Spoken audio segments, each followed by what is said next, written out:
So we're going to check the steering head bearings and lube them today. The way you check them is you grab the axle and you pull it this way.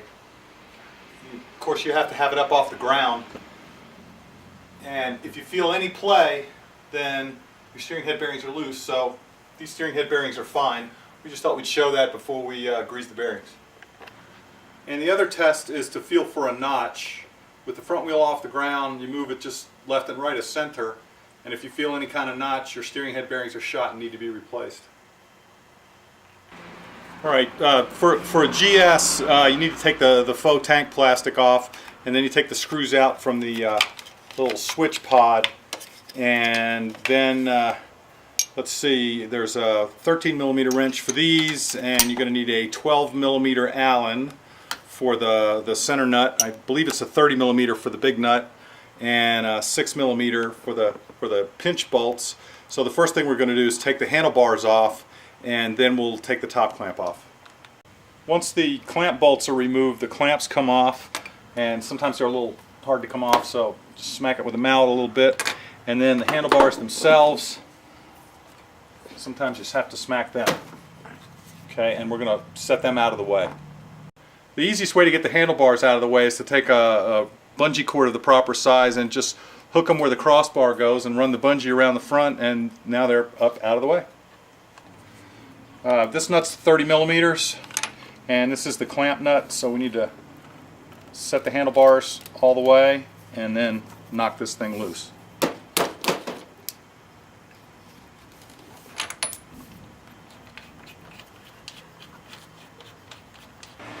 With the pinch bolts loose and this nut off, the top clamp comes right off.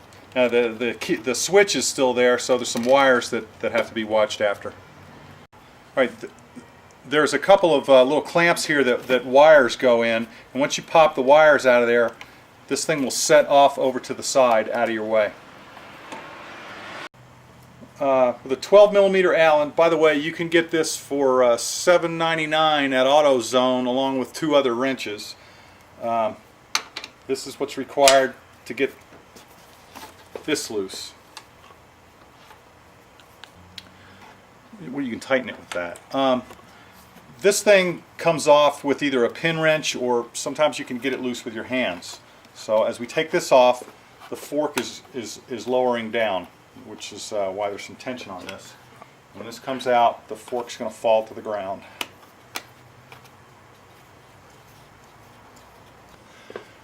We put a piece of wood under the front wheel, and that makes it easier to get this thing loose. And yeah, it's not quite out yet.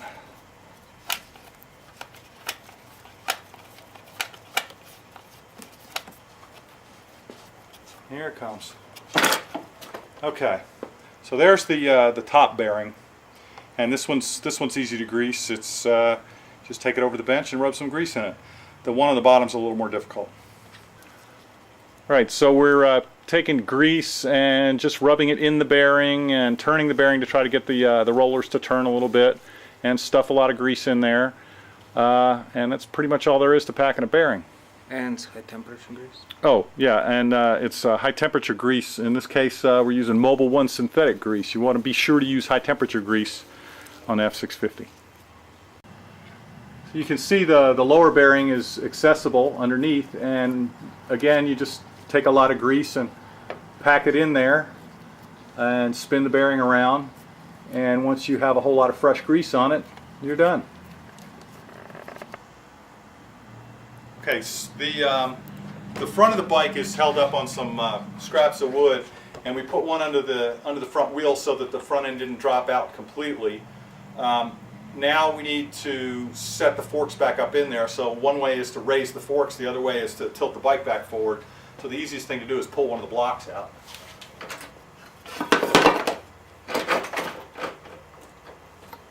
All right, now you can see that this is not exactly lined up, so we can just roll the wheel back a little bit, and that'll center it up, and we can screw this back on.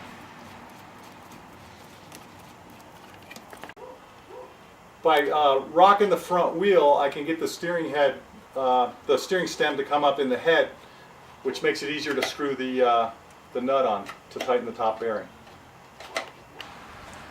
Now we've got the bike is up blocked up again under the engine so that the front wheel is off the ground, and we need to tighten the top nut until there is some drag on the forks, and this is where it's a little bit of art, and a little bit of science, and a little bit of feel. You want to, with any tapered roller bearing, you want to over tighten it and then back it off a little bit.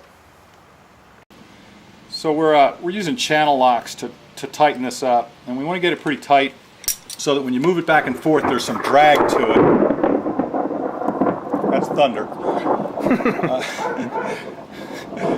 You want to have it over tight, so we need to tighten it up so that there's drag to it, and then we're going to back it off a little bit. Uh-oh. Jinx, hush. All right, so we felt it, and it felt tight enough, so now we're going to back it off just about that much. Now we've screwed the nut back in, and then we're going to snug it up just till it's snug.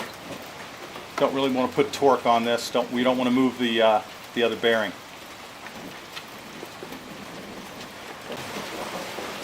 Now it's time to put the top clamp back on.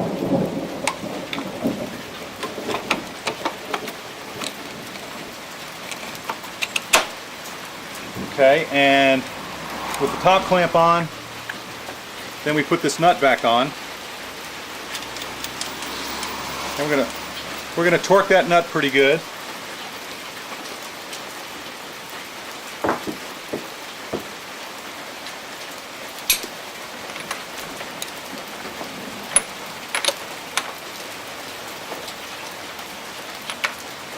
I think it's 45 Newton meters.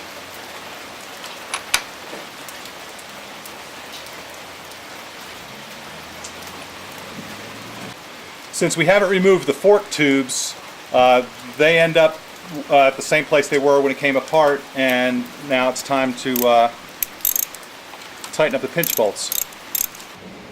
And now we need to put the handlebars back, so we'll take our bungee loose and put the handlebars someplace where it might be right, and put the top clamp in and put the bolts in real loose, and then we'll adjust the handlebars till they look like they're in the right place. So once we get both the clamps in and get all the bolts in, we torque it till it's good and snug, and then it's time to put the switch assembly back on. Okay, don't forget to put the clutch cable and the throttle cable back in the little plastic deals that hold them in place. With the whole thing back in place, you want to be able to knock the handlebar and have it move. And that shows that it's not overly tight, but it shouldn't just fall on its own. You need to knock it. The cables kind of make this a little difficult, and so that's what we're seeing here is mostly cable stiction. But it feels good. For anyone interested, this is the Touratech maintenance-free battery system. The battery's a little shorter, and for a little extra money you get this bracket with these standoffs and this plastic piece that moves the contacts over, and I have it on good authority that this is a good deal.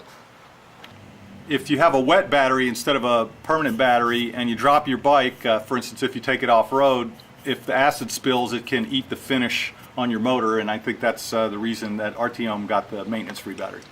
The battery acid also ate the harness, and it had to be rewrapped and rerouted.